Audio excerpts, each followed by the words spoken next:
Friends, ஒரு monster சேலுக்கு வந்திருக்கு. இந்த மான்ஸ்டரை நம்ம கேரேஜ்ல தான் ரெடி பண்ணியிருந்தோம். அதாவது இதுல யூஸ் பண்ணியிருக்க டயர் மட்டும் பாத்தீங்கன்னா கிட்டத்தட்ட ஒரு 40,000 இருந்து 50,000 ரூபாய் வரும். அண்ட் இந்த டயர் மட்டும் ரொம்ப நாள் கஷ்டப்பட்டு கஸ்டமர் தேடி ஜப்பான்ல இருந்து வர வச்சிருந்தாங்க. அண்ட் ஆல்மோஸ்ட் இந்த வண்டி 500cc வண்டி ஒரு ரேட்டுக்கு எடுத்தாங்க, டயர் ஒரு ரேட்டு, ஃபுல் கஸ்டமைசேஷன் ஒரு ரேட்டு, பெயிண்டிங் மாடிஃபிகேஷன். பட் அன்பார்ச்சுனேட்டா கஸ்டமர் வெளிநாட்டுக்கு கிளம்புறாங்க.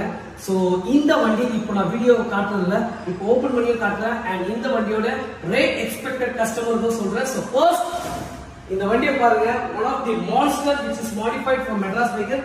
ரொம்ப ஆசைப்பட்டு பண்ணாங்க, ரொம்ப சூப்பரா இருக்கு. 1052 கிலோமீட்டர் தான் ஓட்டி இருக்காப்லங்க வண்டி ரெடி பண்ணி. கைஸ், இந்த வண்டி சேலுக்கு வந்திருக்கு. ரியர் சீட் இருக்குன்னா ஆமா இருக்குது. இந்த வண்டி ஒரு மான்ஸ்டர். ராயல் என்ஃபீல்டே பெருசா தெரியும், ராயல் என்ஃபீல்ட்லாம் அப்ப மாதிரி தெரியுது. இந்த வண்டி 2 லட்சம் ரூபாய் கஸ்டமர் சைட்ல